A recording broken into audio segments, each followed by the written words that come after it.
warm welcome to all the participants to this fourth day of the ACT sponsored training program on AI powered solutions for healthcare innovations.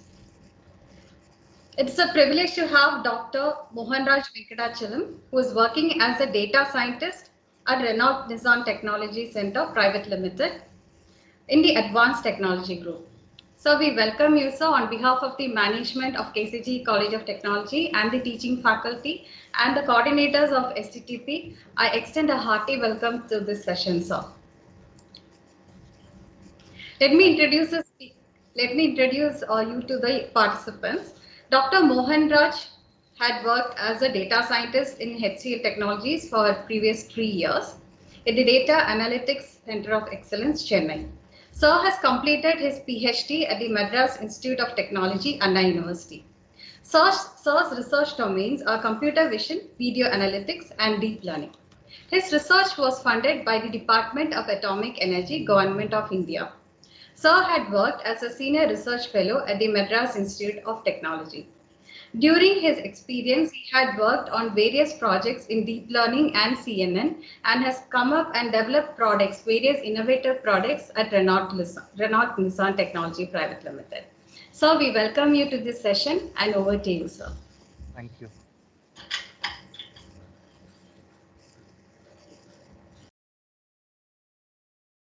Very good morning, everyone. So I'm going to take two sessions, morning as well as the afternoon session. So the morning session, which I'm going to talk about the deep learning, CNN and the plain neural networks. And then I'll take you through some of the hands-on on the Google Colab with the CNN from the scratch, how we can create based on the problem definition and how we can create the CNN architectures. Afternoon session, which I'm going to talk about how we can use the pre-trained models with the transfer learning like VGG, ResNet, with the glaucoma disease classifications. I have the data set, so I'll be giving an hands-on walkthrough with the pre-trained models, and also I'll show you like how you can do it for your own the problem definitions with respect to medical, or it may be other domains related business problem or the use cases. Okay, so this is the agenda which I have for the two sessions. The first session I'll detailedly go through about the deep learning. Second session on the transfer learning. Okay, so before I go into deep learning, I just wanted to quickly show the difference between the traditional like machine learning approaches or the traditional approaches. There are two-step process with respect to traditional approaches. Like we supposed to have a separate phase called feature extraction. The extracted features will be fed into the machine learning classifiers. It may be a supervised or it may be an unsupervised machine learning based classifiers. And one more thing is that with respect to the feature extraction, user has to be defined what set of feature has to be extracted, like a texture or a color or a shape. So we'll be defining what kind of patterns has to be extracted. What happens it is basically an based on the type of data we are trying to set what feature has to be extracted. But with respect to deep learning, the features of extraction of features and the classifications will happen in a single pipeline, and extraction of features will happen automatically. So there are two phases we call it with respect to traditional. One first phase is called as in feature extraction and the classifications. But here with respect to deep learning, we'll be having a single phase where it happens feature extraction and the classification. And also one more thing is that will not be mission is automatically trying to extract the feature pattern, and with respect to traditional, user has defined the features. One of the beauty of using the automatic learning of features, where we can reuse the features which were trained on the X and Y dataset, which I spoke about, like ImageNet pre-trained models, which were trained on the visual images of 1,000 visual images category with millions of samples. So we can make reuse of model which were trained on the X and Y. We can make reuse of the same pre-trained models for our own business problems. So here, whatever you are looking at here, these are the some of the feature map.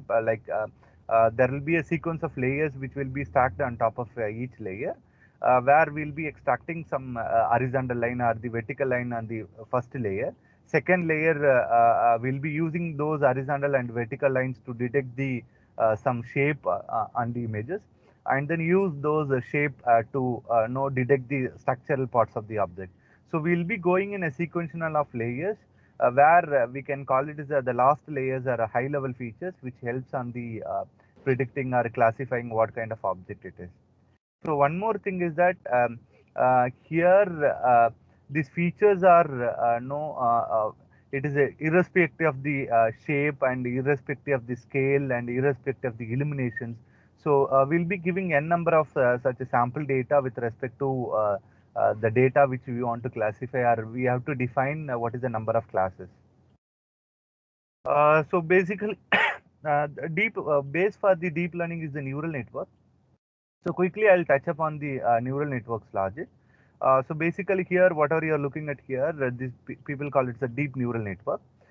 So basically it will have input layer and then hidden layers and then output layer. In between input and output layer, we'll have a set of hidden layers. There may be again hidden layers, but in our case, we have a two hidden layers. And in case of input layer, based on the type of data, we'll be able to define what is the number of neurons for the input layer. So, and output layer, based on the classifications problem, there are two classifications problem. One is the binary and the other one is a multi-classifications. So binary in the sense the single classes, whether it's a cat or not, a dog or not. So that people call it an binary classification. When I have a more than one classes, then we call it a multi-classification. If it is going to be a number of classes, based on the number of classes, we'll have those many neurons at the output layer. And coming back to hidden layers, so this particular thing people call it an block box, where we have to do an hyperparameter tuning. So we can play around with these parameters, like how many hidden layers, and each hidden layers how many number of neurons. So that can be we can play around with those parameters while we train the deep learning architectures. So in this case, where I have a hidden layer 1 with 4 neurons, but that can be changed maybe 5 or 6. We can also fine tune with that. And with respect to hidden layer 2, we have 4 neurons. And even instead of two hidden layers, we can also have a 4 hidden layers, or we can also have a 5 hidden layers.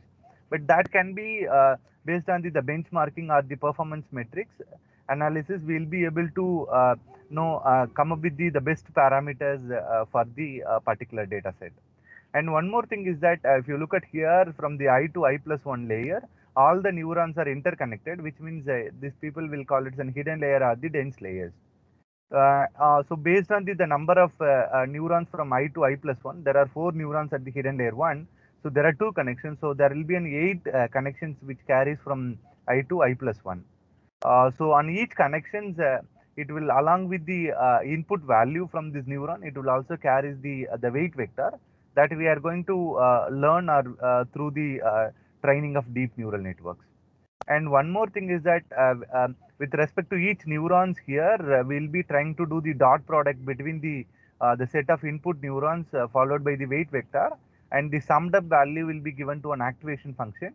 The activation function's output will be assigned to this neuron.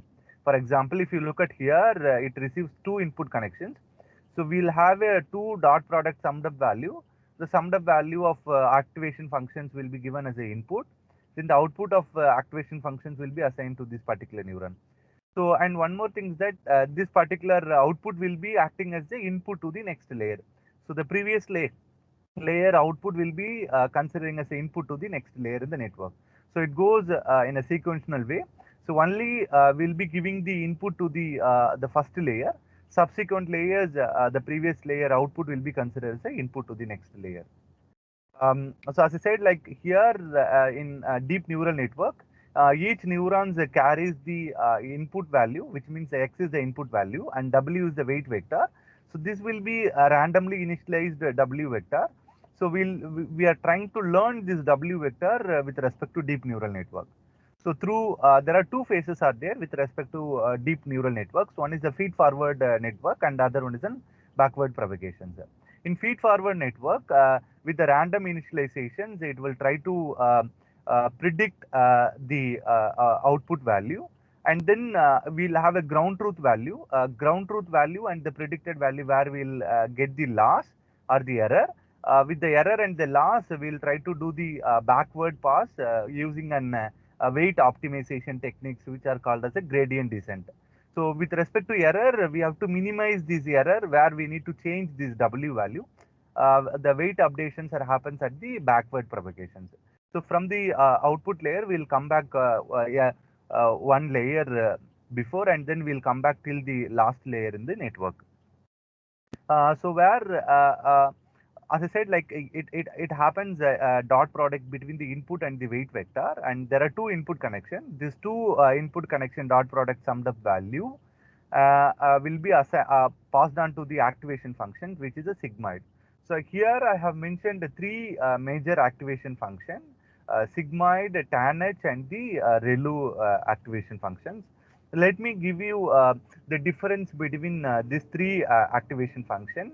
One difference between the sigmoid activation function, the output of sigmoid will be like 0 to 1. The maximum value will be the 1 and the minimum value will be the 0. But the input might be a negative value and the positive value, but the output of the sigmoid will be the 0 to 1.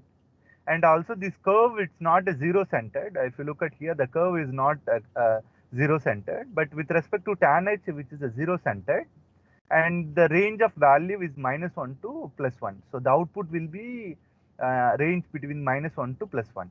So and coming back to ReLU, rectifier nonlinear unit.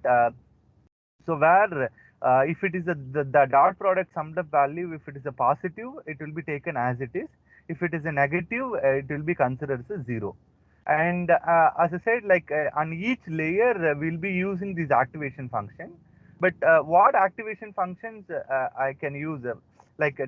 For the hidden layers, most of the people try to use ReLU activation function, where people are saying that where better performance are happening with respect to ReLU.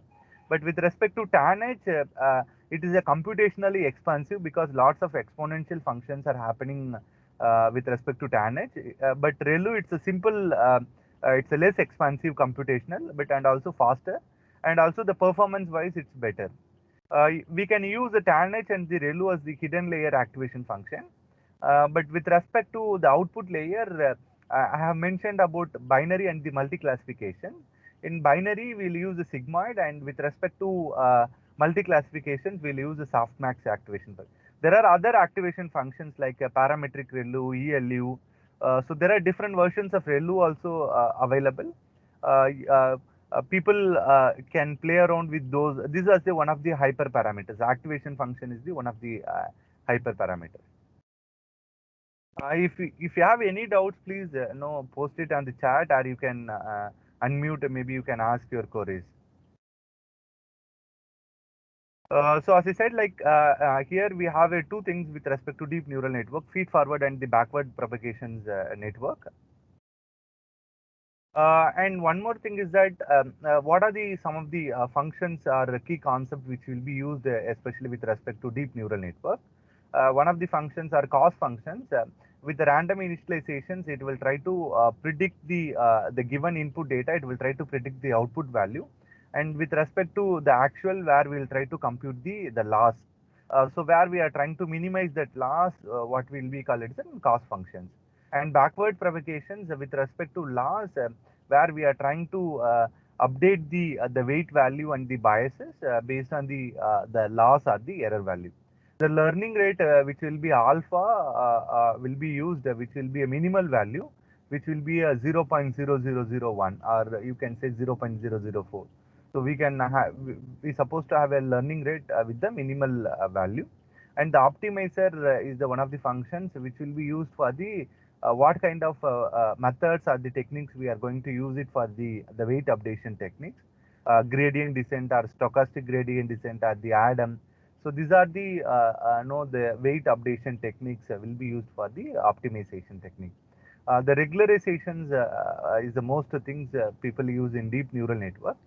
There are two things are there. One is an overfitting and the other one is an underfitting, especially.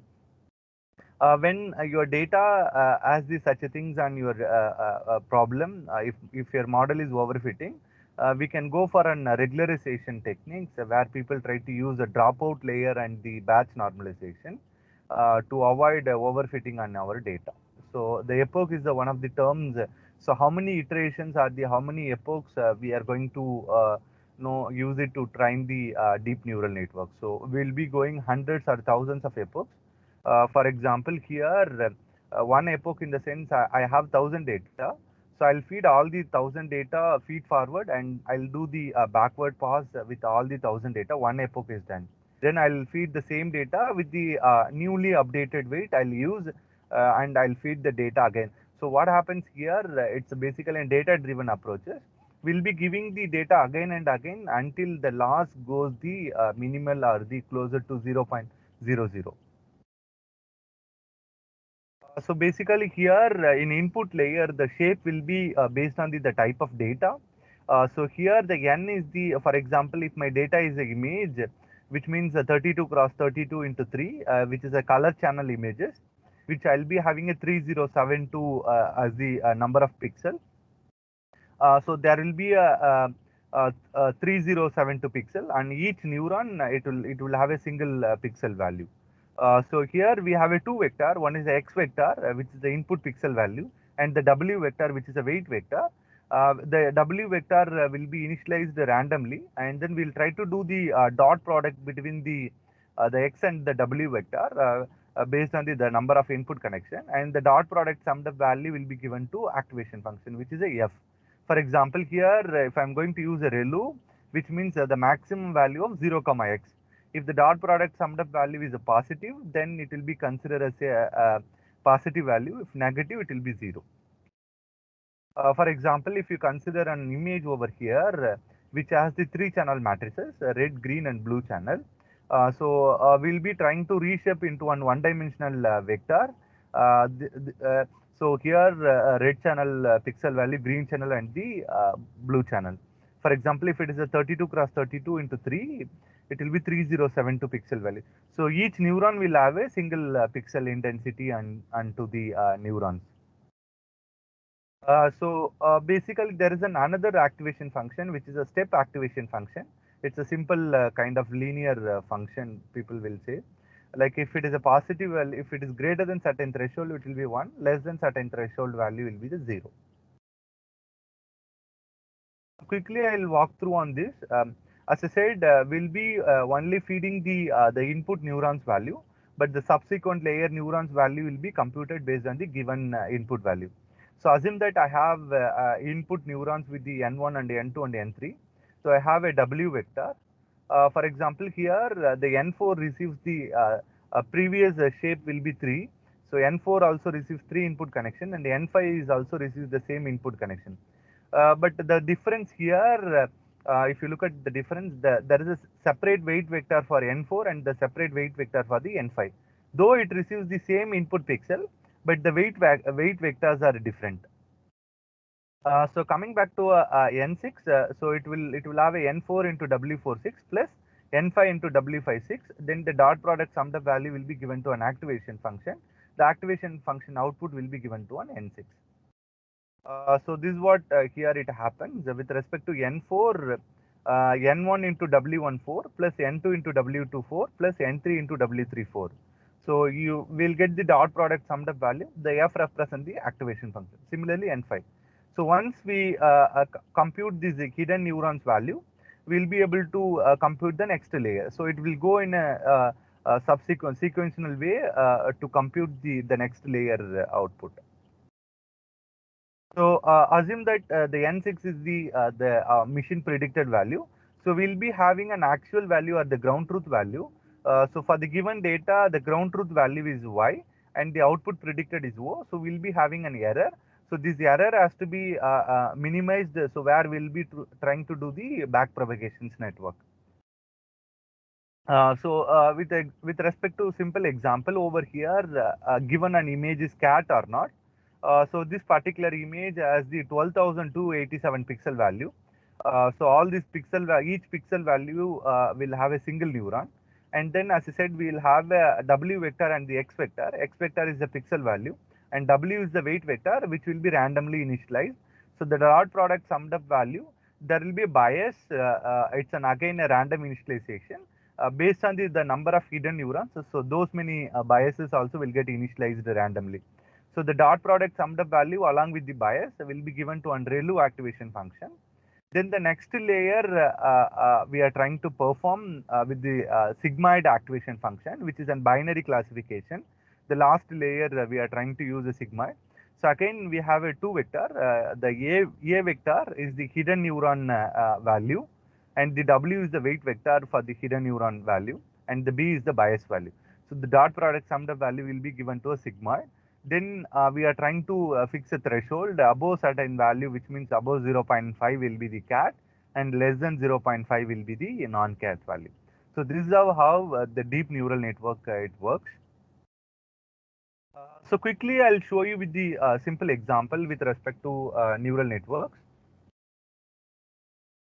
So here, if you look at here, we have two neurons at the output layer, three neurons at the input layer, and three neurons at the hidden layer one. Okay.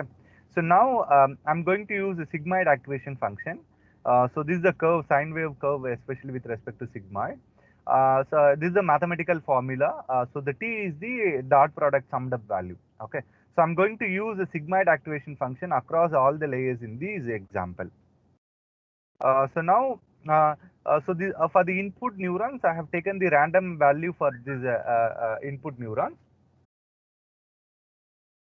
So I have H1 and H2 and H3 and O1 and O2. So how many neurons H1 receives? H1 receives 3 input neuron, H2 and H3. So the weight are initialized for the hidden neurons and similarly for the output neurons. So it also receives 3 input connections. So this will be randomly initialized. So what we are going to do with respect to deep neural network, or training of deep neural network, we are trying to learn this deep neural network weight based on our input data, based on the training data. So now I'm going to compute H1 and H2 and H3. So how do I compute H1? 0.5 into 1 plus 0.9 into minus 2 minus 0.3 into 2. So so this is what you will get, minus 1.9. Then this minus 1.9 will be given to t. So it becomes plus 1.9. So you take the exponential and then numerator with the denominator, where you will be getting this output value. So where you will get the 0.13 as the output. So similarly, where you can also compute the H2 value.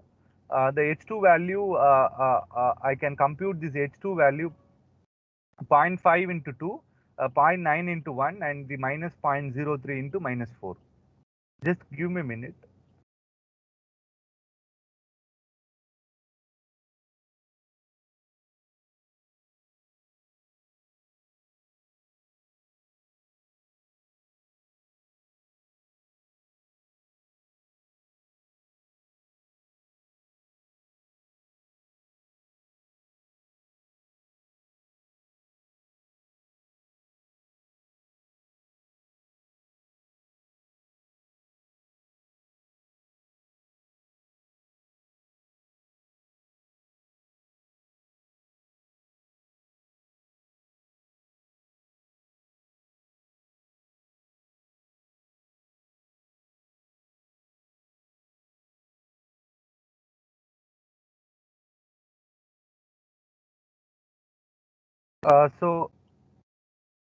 So once we compute this H2, and similarly we can also compute the H3 neuron value, and so now we will be able to compute this hidden neuron value, and similarly with the given input neurons, where we will be able to compute the hidden neurons value. So now we are moving on to the next layer, which is an output neuron, which is a O1 and O2. So we have a set of weight value for the O1 and O2. So 0.13 into minus 3 and 0.96 into 1 and 0.40 into minus 3. So again, you will be able to compute this summed up value, dot product summed up value, and then this value will be passed on to activation. The output will be 0.35. Similarly, we can also compute O2 with respect to the different set of weight value. So this is how it happens with respect to deep neural network. So now what happens, whatever I showed you here, which is a feed forward network, now I'll just give you at a high level, like what happens with respect to backward propagations. With respect to backward propagations, we'll have a ground truth value, which is a T, and the predicted value is the O, and the W is the weight vector, I is the input neurons, okay? So now I'm trying to compute the gradient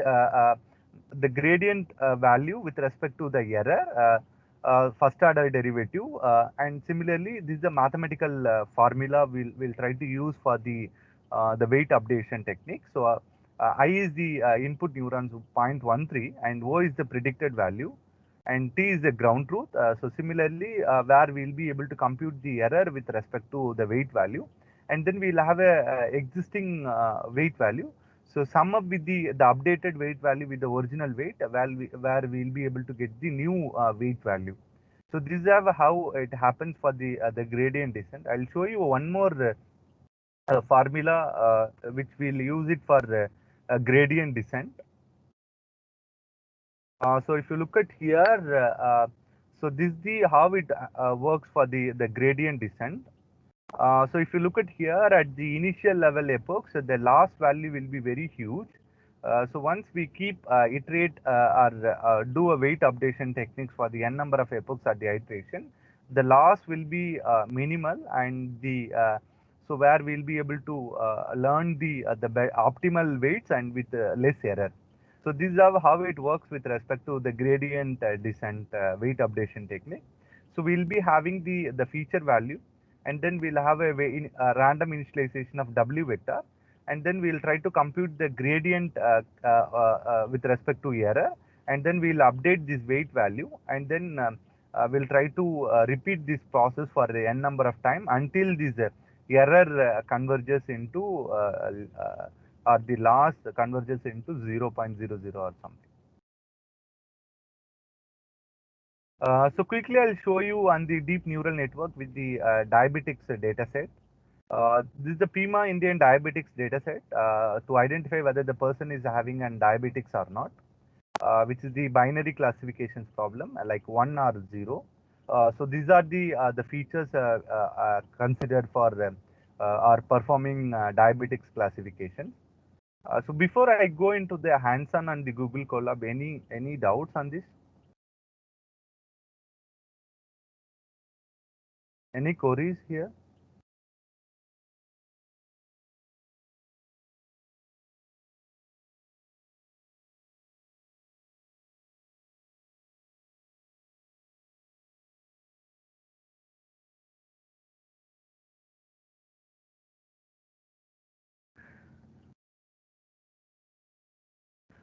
So this is a no a platform which I'm going to use it for the hands-on, which is a Google Colab platform.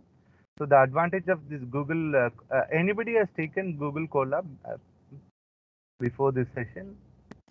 So yesterday's session, afternoon session, they had started this Okay, then it's fine. Okay. hands-on. So Yes, sir. so the advantage or the beauty of using Google Colab, we need not to install any library. It is a pre-installed the environment. And also with the Sir, GPUs. sir, there's a query from the participant. How deep learning is different from ANN? And with respect to deep learning, where we can have more than two layers are called as the deep learning. But with respect to artificial neural network, people had a maximum hidden layer 2 and 3, not behind 3. So it's almost all deep neural network or artificial neural network. All the terms are belongs to the same thing. Even you can also call it the artificial neural networks. Also, people will call it the deep learning. But in deep learning, where we have several architectures, like one of the architectures are artificial neural network and convolutional neural network, and the GAN and the RNN and the autoencoders. So all those things are considered as a deep learning architectures.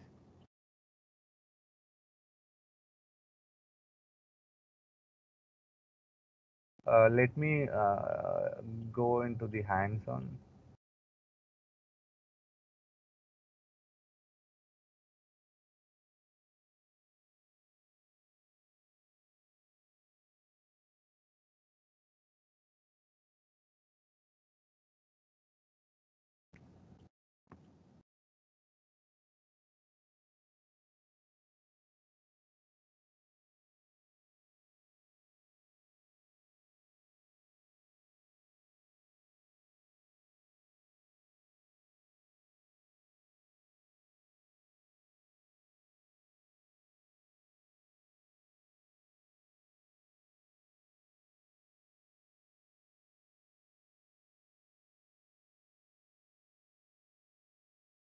So this is my Git repository. So I'll be using for the hands-on from this my Git repository. So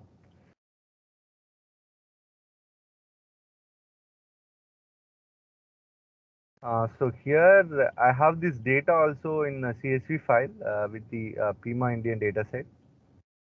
So this is the CSV file which I'm going to use it for the deep neural networks or the uh, plain neural networks. So it has the 8 columns as the input feature, but actually it has the 9 columns. The last column belongs to a class labels.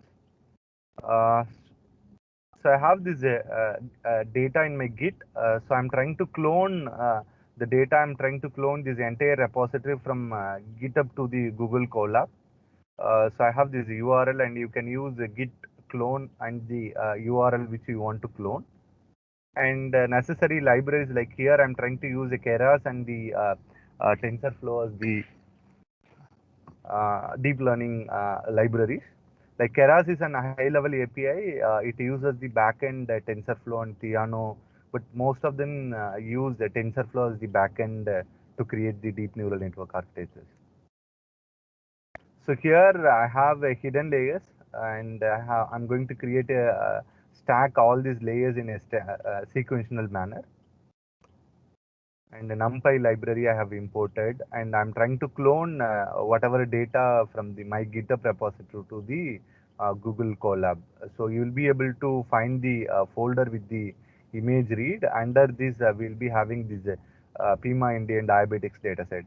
So either you can have from Google, you can Google Drive your data, you can mount your data from Google Drive, or you can use a GitHub, or you can also use some of the open source cloud platform as well. But when you have a secured data, you can go with the Google Drive.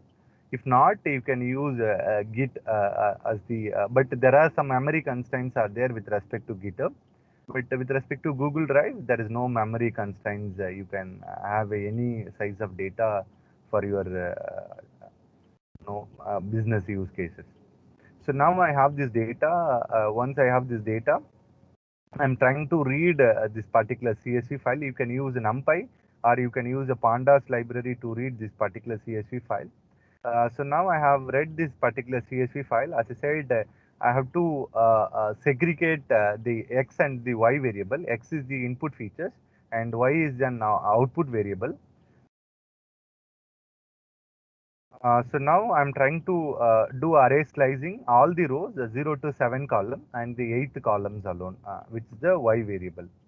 So now I have the data. So now I'm going to create this deep neural network. So for this deep neural network, my input data is the input shape is a 8, and the output number of neuron is the 1. Because with respect to deep neural network or a deep learning, we have a control of a fixed defining the input dimension and the output number of neuron. Because our input dimension is Pima Indian data set, our data. So the number of input feature is 8, and the output is a binary classification we have given as a 1. And here we can define how many hidden layer. Initially, I am considering 2 hidden layer. First hidden layer with 12 neurons, and the second hidden layer with 10 neurons, and all this hidden layer with the activation function ReLU. And for output layer, we are using sigmoid with respect to binary classifications. So now I'm moving on to the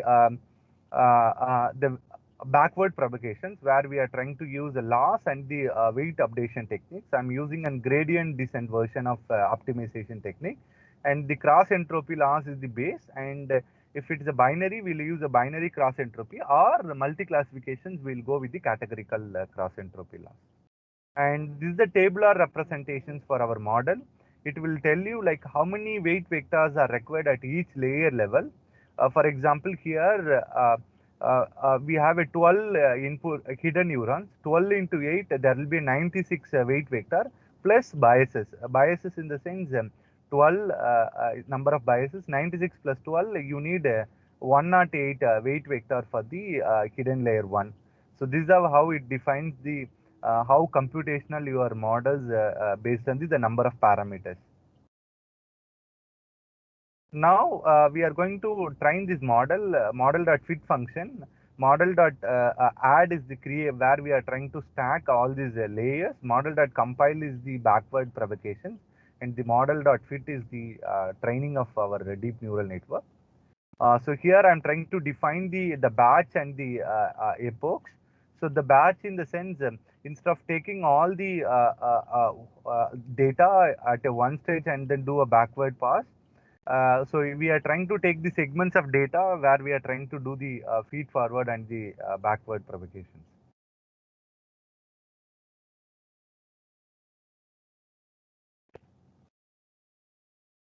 So we'll be able to compute the. So here we are with two hidden layer, we were able to get 77.99, which means 78%. So now I'm going back and I'm trying to increase three hidden layer with the third hidden layer with the 10 neurons. So I'm retraining the model and then I'm trying to measure the accuracy.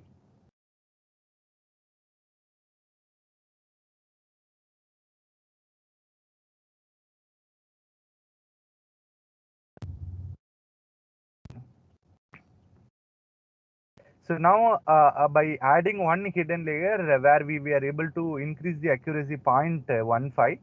So now I'm going to add another parameters, like I'm going to increase the number of epochs, which is a 400. So by adding we should be familiar on like what are the parameters we can play around with this deep neural network, and then we'll be able to know get the these are called as a fine tuning of parameters or hyperparameter tuning with respect to deep learning.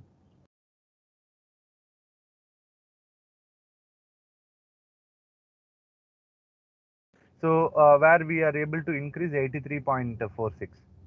So any questions on this?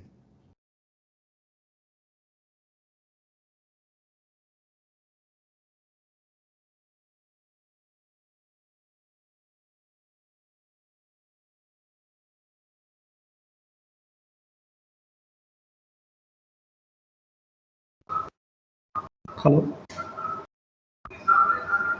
Hello. Yes, Yeah, sir. please. Yes, sir. Yes, sir, I want one question regarding these epochs and batch size. How we can decide, means, depending on the applications, how we can decide? How we can decide the epoch size, batch size, and means which functions means we can select? So that's what I said. Like these are not fixed. So this we have to play around. These are trial and error basis where we need to identify the best parameters. So there is no thumb rule or the mathematical formula to arrive which is the best parameter for our own the problem definition or the data set. So that has to be come through the trial and error basis and the performance metrics, like we can have accuracy and the loss and the confusion matrix and the precision and the recall. So based on that, where you have to know come up with the best parameters. Okay, means we can consider the parameter where we want to work out. Means suppose I want to require more accuracy. That parameter only I can select, and if I get more accuracy, that will be the That's what good model part. you should be familiar. And what are the parameters? Like as I said, epochs can be changed, batch size can be changed, and we can also add another one more hidden layer. And you can also change this. For example, here I'm trying to change this hidden layer 10 instead of hidden layer 2 with the 10 neurons. I have changed into 12. So now I'm Hmm. going back and I'm going to retrain this model. We have to measure what is the performance of.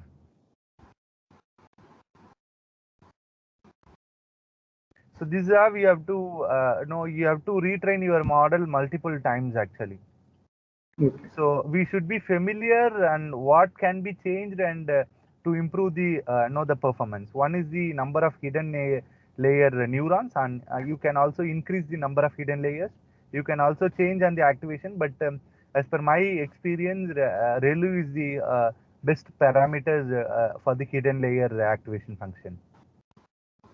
And you can also change on the optimization technique. There is an RADM also available, the advanced technique. But so so now by changing one parameter, is it is dropped out my accuracy, right? Yes. Earlier Yes. I got around 83 point.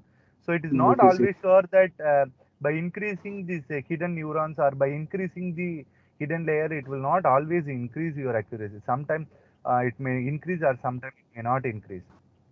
Okay, okay, okay, okay. Thank you so much, sir.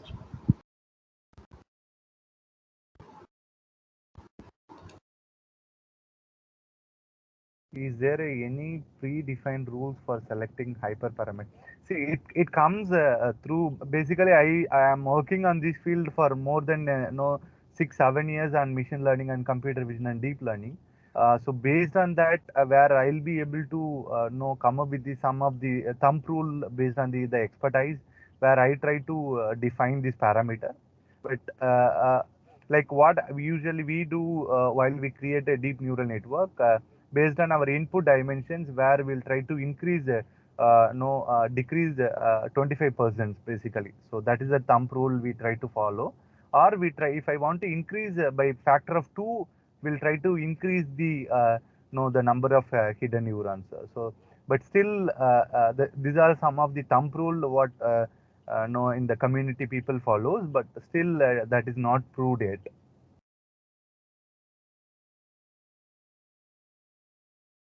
Thank you, sir. There is no rules defined for it, but it's actually an we can say it's a trial and error basis. The criteria behind the selection of activation functions, uh, uh, going back to these activation functions, as I said, ReLU is the simple activation function.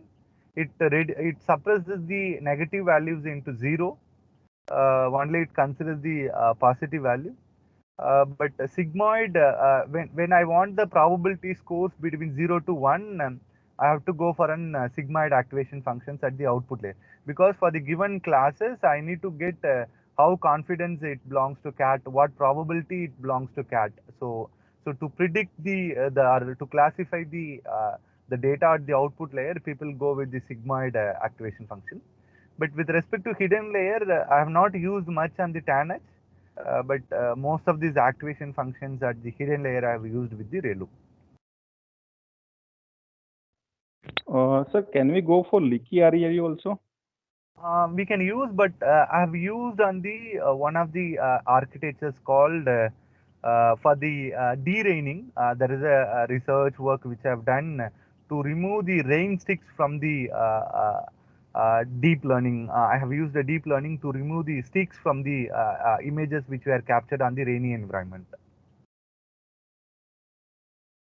Thank you, There is a sir. parametric ReLU as well, but on which scenario we are going to use, but some of the most of them used with the plain ReLU, but some are using parametric and ReLU as well, and leaky ReLU as well, but it's very rare people are used with the different versions.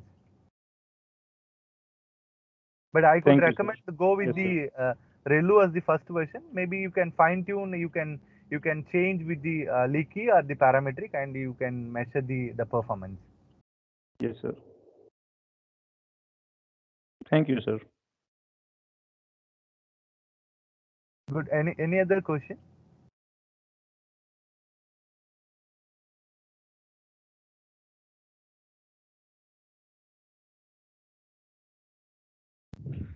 Sir, is there any specific requirement that what should be the data size when we want to go for deep learning?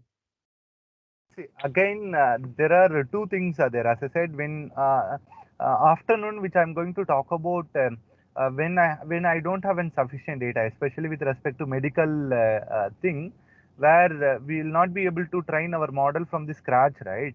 So where especially when you want to train a deep learning from the scratch, we need large volumes of data. So in such cases, basically, we cannot train a model from the scratch. We can use the pre-trained models.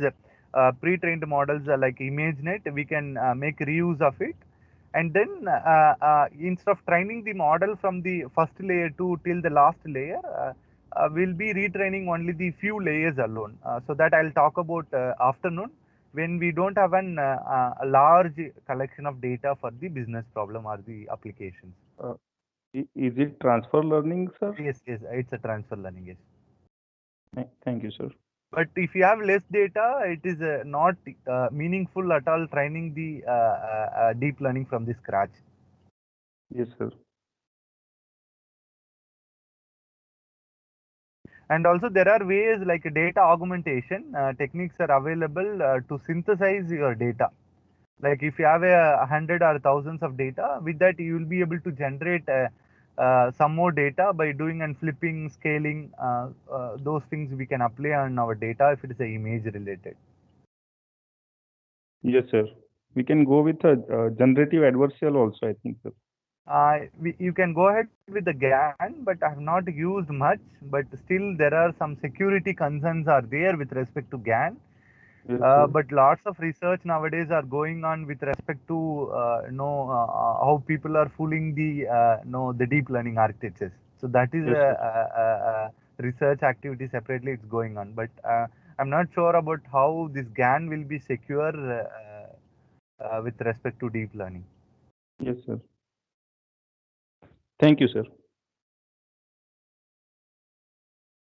See, for the sentiment analysis, actually I've used RNN, which is an RNN with the LSTM neural network. I have used for the sentiment analysis. So there is a separate Git repository which I have for the sentiment analysis. But I'm not going to talk about RNN. Deepan, who is my colleague, who is my friend, who will be going to talk about the recurrent neural network separately. So maybe he can talk about it's a time series data with respect to the sentiment analysis. So where I have the Twitter data already, and I have the notebook as well. But I'm not going to talk about detailedly on this. Maybe you can go through my Git with this notebook file. So I have already the Twitter data, and with respect to LSDM and RNN, already I have the script. Probably you can go through this data.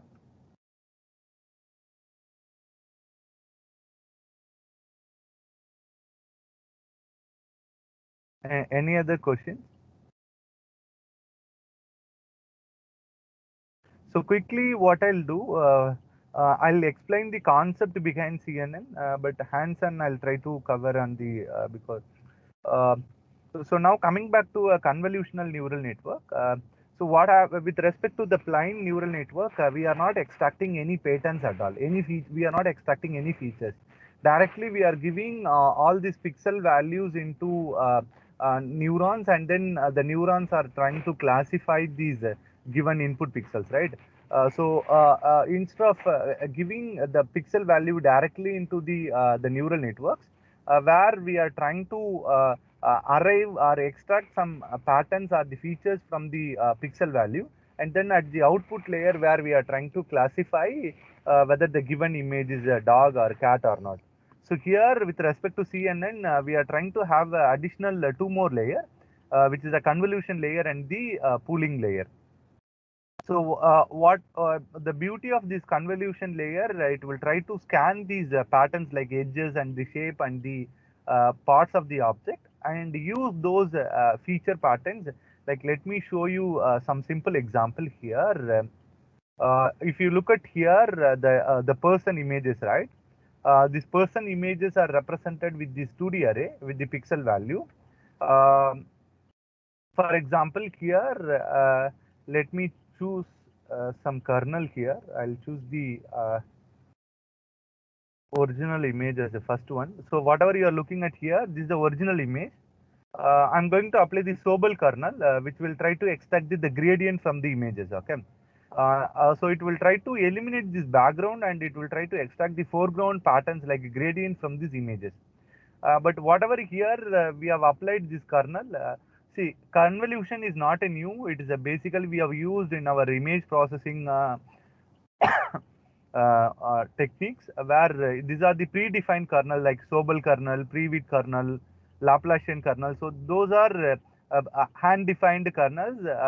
So we know what features are extracting from these kernels. But with respect to deep learning, we'll be randomly initializing this filter value. From this random initialization, this extraction of feature patterns happens automatically. What is image convolutions? We'll have this image, original image, then we'll have the right hand side output convolved image, which is a feature map, and the center one, which is the kernels, which is a smaller matrix.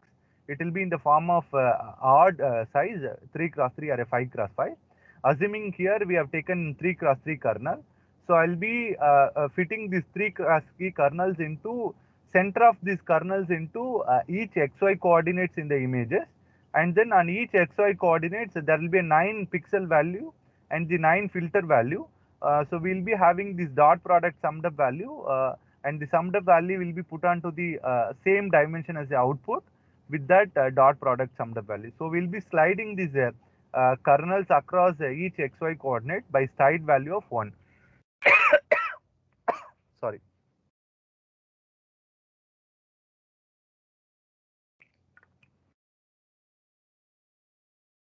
So now, so this is what we call it some image convolutions. I'll show you one notebook file with how we are trying to perform this image convolution.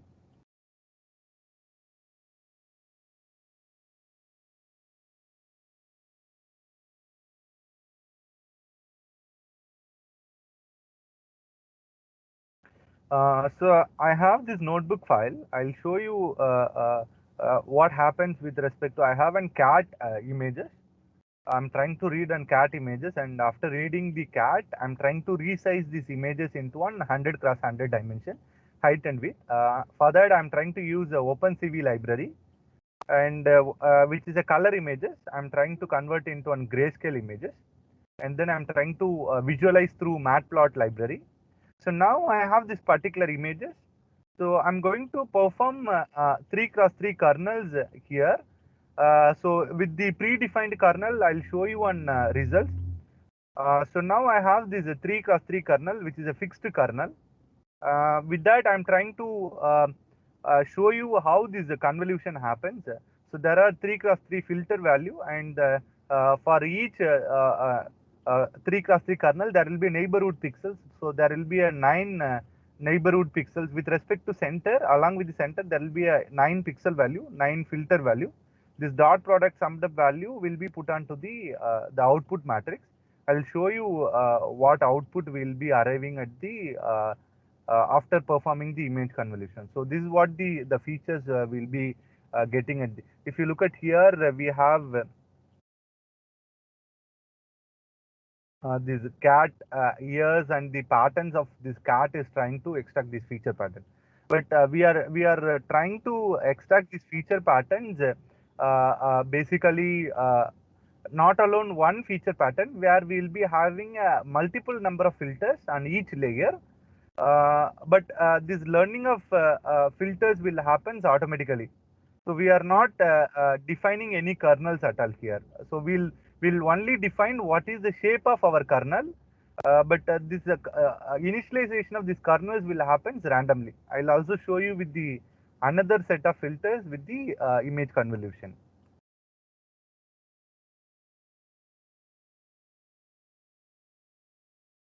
So this is another kind of features which are extracted on these image convolutions. Let me pick it up. Some questions are there. How can we select this kernel? Again, with respect to CNN, but most of the accuracies we are trying to get with respect to 3 cross 3 kernels. People are using as a standard when we create, but you can also play around with parameters. One of the parameters with respect to CNN are what is the shape of our kernel, which is a f cross f, and the number of filters, which is a n, and then we say about stide as the one of the parameter, whether we are going to apply on each all the pixels, or we are going to skip any pixels when we do a convolution. Another parameter with zero padding or without zero padding. There are 4 parameters with respect to convolution layer.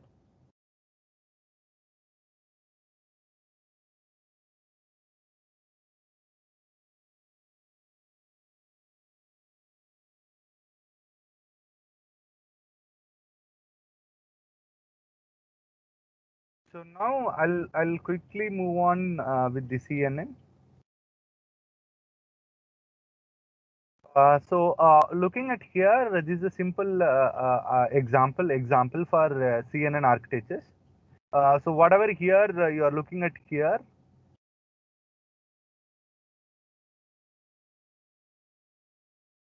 so this right side portions already we have seen, like from this hidden layer, we have considered the directly the pixel value we have passed on to the hidden layer, and then further it goes to the output layer, right?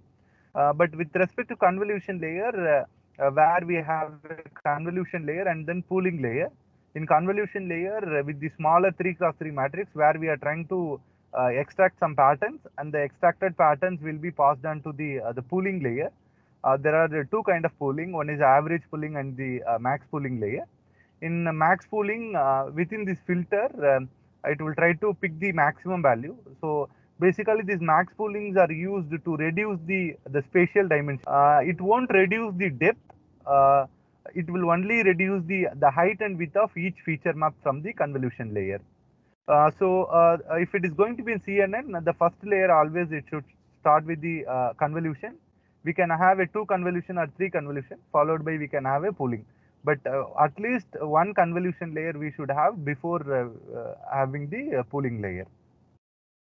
So from the pooling, we have to flatten into one dimensional and then feed into the fully connected layer or the hidden layers. So this is another example where we have a different combination of convolution and the pooling, convolution and pooling, convolution and pooling.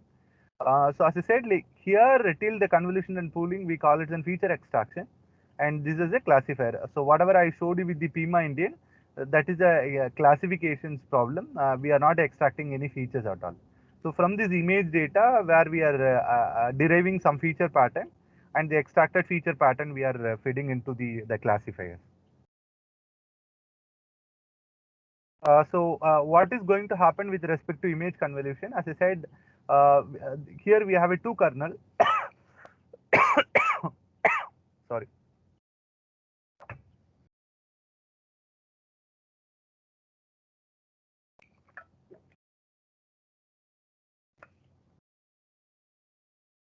So here we have a 2 kernel. One is the A and B kernel. So whenever we perform image convolution with respect to A kernel, we have to take the center of this kernel and then we fit into XY coordinate. For example, here I am trying to fit this into an I6 kernel.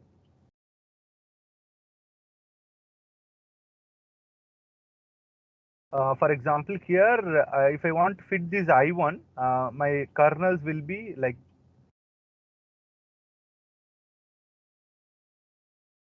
so 3 cross 3 will be like this. But what happens here, only there are 4 pixels only within this boundary of these images. There are remaining pixels are outside my boundaries, right? So in such cases, so what we'll try to do, we'll not be able to apply the first row and the last row, first row, last row, first column and the last column. Only we'll be able to do the image convolution only with these 4 pixels. So what happens if you don't apply padding? If you don't apply padding over the border of the images, then we'll not be able to do a convolutions on the first row, last row, and the first column and the last column. If it is the 3 cross 3 kernel, okay. So now what happens here? Only the output shape we are trying to get 2 cross 2 as the output. If you don't use zero padding. So the input and output shape it get changes when you do an image convolutions, right? So now what happens if I want to maintain input and output dimensions when we do an convolution, we have a with 0 padding where we have padded with 0. So only we multiply these 4 pixels with respect to filters and then we put a dot product summed up value. Now this is a simple example how it happens, like 3 cross 3 kernel and the filter value. So I'll show you on one animation. So here the red ones are like here the smaller ones are filter value, how it is sliding through all the pixels. Here we have a 5 cross 5 as the input shape, but the output what we get is a 3 cross 3. Here if you look at here, I'm trying to apply convolution over here and convolution here, and it goes the stride value of 1, and also there are ways are there stride value 2. There is a mathematical formulas are there. For example, my input is the 5 cross 5. So I'm trying to take 1 second. 5 is my input shape, and the filter size, which is the 3 cross 3, and plus 2p. 2p in the sense whether we are applying padding. So no. So it will be 0. Then stride value will be 1, which means how many pixels we are skipping. We are going in a stride value of 1 plus 1. So this is the formula we use. So 5 minus 3, it will be 2. 2 by 2 divided by 1, 2. 2 plus 1, so 3. So we got the one side, both the sides are same shape. So we will get a 3 cross 3 as the output from the image convolutions. So I'll show you this formula here. So here n represent the height or width, and f represent the filter size, p represent the amount of zero padding, s represent the stride value. So this is the formula is used to convert the output dimensions of a convolution layer. Now, so once we have done this image convolution, so here our input, assume that our input shape is 32 cross 32, and it's a color image, right? So whatever I showed you with respect to image convolution, it is a grayscale image where we have a single matrix. But usually what happens, we'll have a color image with the depth value of 3. So 32 cross 32 into 3. So now what will be the filter value? So I supposed to have a 3 cross 3 for red channel, 3 cross 3 for the blue channel, 3 cross 3 for the green channel. So it will be like, I'll show you one example here.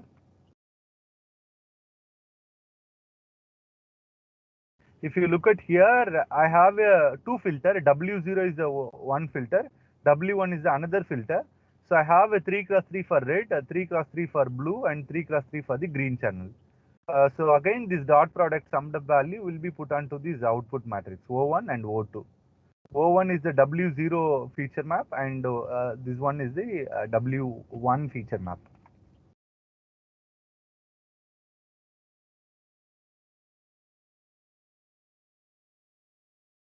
Any questions till this? So now what happens here? So to compute this output shape, let me show you here.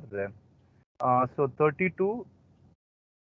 Sorry, right? I'm not having a mouse, so it will be little bad writing. 32 minus 3. So it will be. So I'm not going with the 0 padding. So it will be 0. So the stride value will be 1 plus 1. So what will be the formula we'll get? 32 minus 3 will be 29. 29 divided by 1, 29 plus 1. So 30 cross 30 will be the output. If you use one filter, you'll get depth value of 1. But usually the depth will be based on the number of filters. So if you have a n filter, so the depth will be increasing. For example, here if I use 1 3 cross 3, I'll get 30 cross 30. 1 30 cross 30. But I'm going to use 32 different 3 cross 3 filter. So the depth will be 32. Any questions on this convolution layer? Any doubts on the convolution layer? I'll show you with one example with the with zero padding. For example, here for this example, same example maybe I'll show you with zero padding. 32 minus 3. So the formula is 2p, which means 2p. P value, how do I compute a p value? P value is f minus 1 divided by 2. So in our case, f is the 3, f minus 3 minus 1 divided by 2. So p value will be 1. So 2 into 1, it will be 2 divided by 1. So what value will get? Plus 1 will be there here. So 32 minus 3, 29. 29 plus 2, 31 divided by 1. 31 plus 2, 1, 32. So 32 cross 32. So if you apply zero padding, the input and output will remain the same shape. Any doubts on this convolution layer?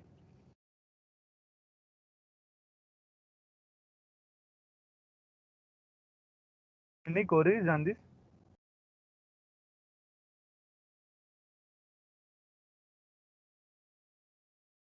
No, sir. Thank you.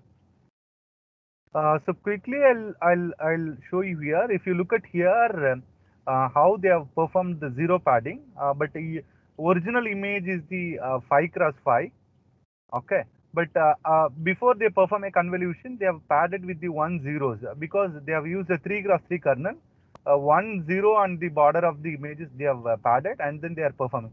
Still, even though they have padded 0, but the output dimension they got 3 cross 3. What could be the reasons? Can someone respond? Still, they have applied zero padding, but due to the side value, it's still reduced into our shape. If you look at here, they are applying this particular pixel, then this particular pixel. They are skipping one, the side value of 2. The side is also another important factor which will reduce your feature shape. One thing will be without zero padding also will reduce your feature map. The another parameter is that which is the stide.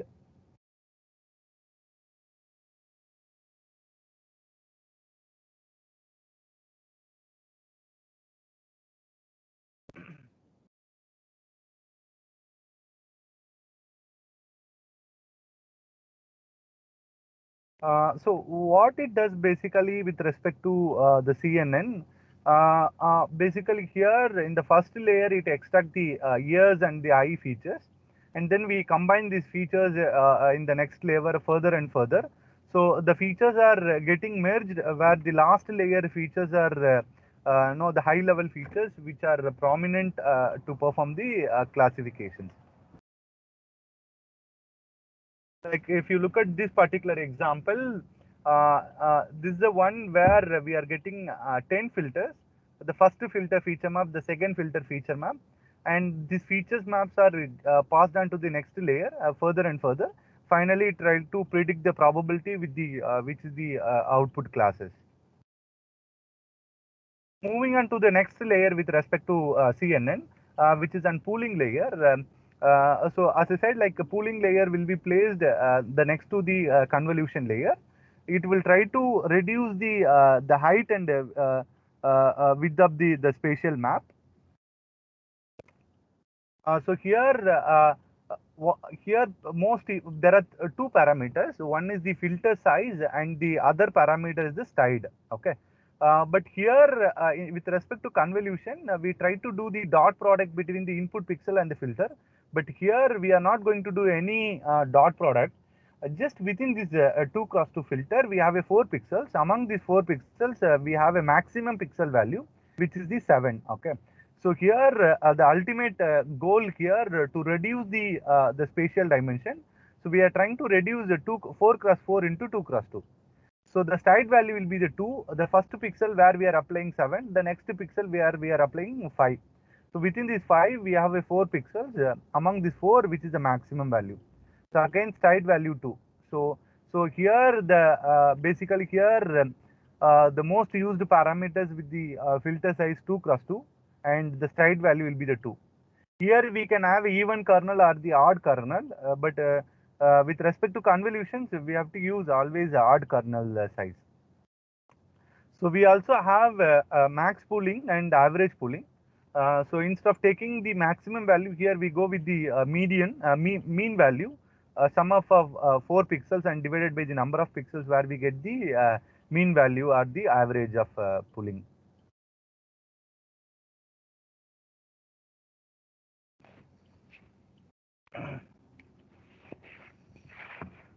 So quickly, I'll derive with some example. For example, here my input data is a 32 cross 32. There are 724 pixels will be there. If it is going to be in grayscale image, the pixel value between 0 to 255. So if I have a 10 different filters, so each filter size here I'm considering as a 5 cross 5 as a filter size, and there are 25 pixel values will be there. And then we do this dot product between the 5 cross 5 and the summed up value, and there will be one bias value. So if I do a 5 cross 5 on the 32 cross 32 images, I'll get the output value of 28 cross 28. Let me show you with the formula here. So what is the shape here? 32. minus 5. I'm not going to use zero padding. So p value will be the 0. Side value will be the 1 plus 1. So 32 minus 5 will be the 27. 27 plus 1, 28. So if I apply 1 5 cross 5, I'll get the feature map of 128 cross 28. I'm going to apply 10 different filters. Each feature map will give you 28 cross 28 into 10. So 128 cross 28, that will be 784 value. If you apply 10 different filters, there are 7840 feature map value, or the values will get.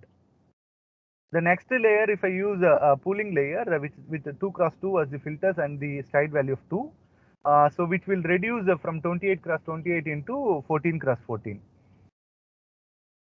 So now we from this 14 cross 14, we flatten into 200 hidden neurons.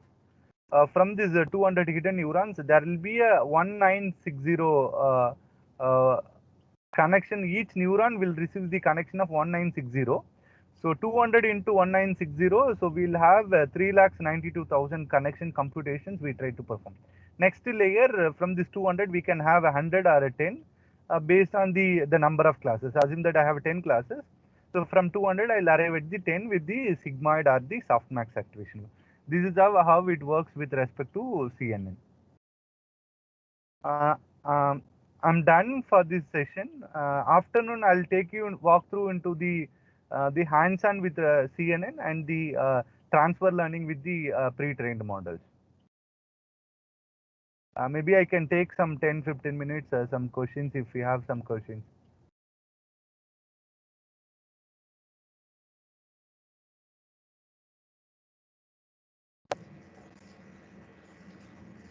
Participants kindly ask questions, or any queries you can post in the chat box.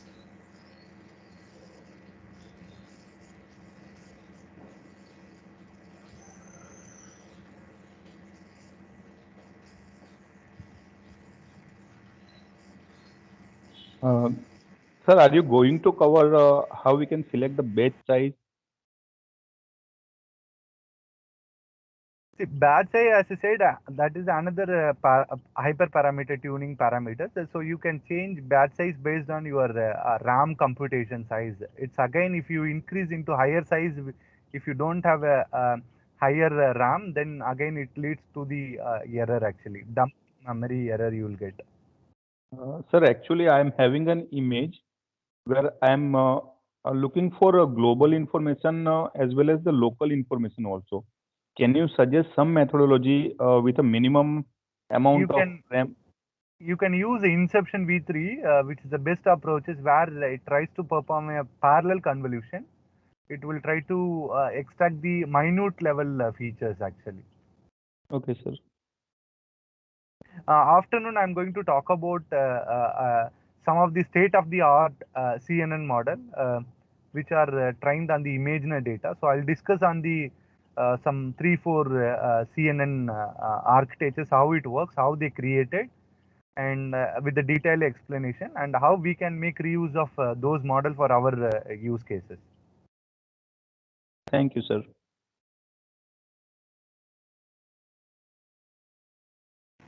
Sir, so can we wind up the session? Participants, any doubts you want to ask? So thank you, sir, for this very much informative session. Thank you, ma'am. We'll connect back in the afternoon. Thank Yes, you. sir. Yes, sir. So all of us can join back at 2 p.m. Thank you to the participants also for the patient listening. Thank you.